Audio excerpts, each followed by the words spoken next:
తెలంగాణ రాష్ట్ర ప్రజలందరికీ నమస్కారాలు. నేను మీ జక్కని సంజయ్ కుమార్, బీసీ ఆజాదీ ఫెడరేషన్ వ్యవస్థాపకుడిగా, బీసీ ఉద్యమాలే ప్రాణంగా కలుగుతున్నటువంటి సైన్యం నడిపిస్తున్నటువంటి వాడను.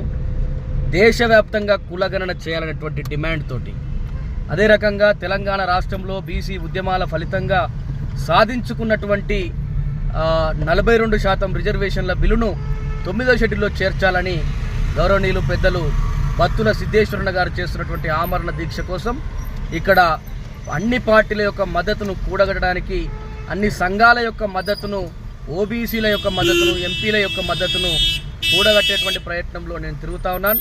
నాతో పాటు గౌరవనీయులు అంబేద్కర్ ఆజాదీ సంఘం అధ్యక్షులు కొంగర నరహరి గారు, అదేవిధంగా ఢిల్లీ ఓబీసీ నాయకులు మన కమల్ ప్రసాద్ గారు, అదేవిధంగా చతుర్బాయ్ మా ఓబీసీ నాయకులు, మేమంతా కూడా ఓబీసీల ఆజాదీ కోసం పోరాటం చేస్తూ ఉన్నాం.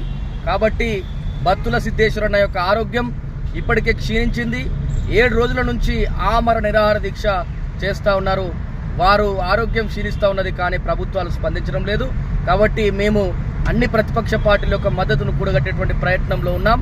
ఈ యొక్క ఉద్యమానికి బలం చేకూరాలంటే తెలంగాణ రాష్ట్రంలో ప్రతి చోట మీరు నిరసనలు చేయాల్సినటువంటి అవసరం ఉన్నది, ప్రతి చోట రీలే దీక్షలు చేయాల్సినటువంటి అవసరం ఉన్నది, ప్రతి చోట మాకు మద్దతు తెలపాల్సినటువంటి అవసరం ఉంది. కాబట్టి గౌరవనీయులారా, ఇది మన కోసం జరుగుతున్నటువంటి పోరాటం, మా కోసం కాదు, ఏ ఒక్కరి స్వార్థం కోసం కాదు. ఇది యావత్తు బీసీ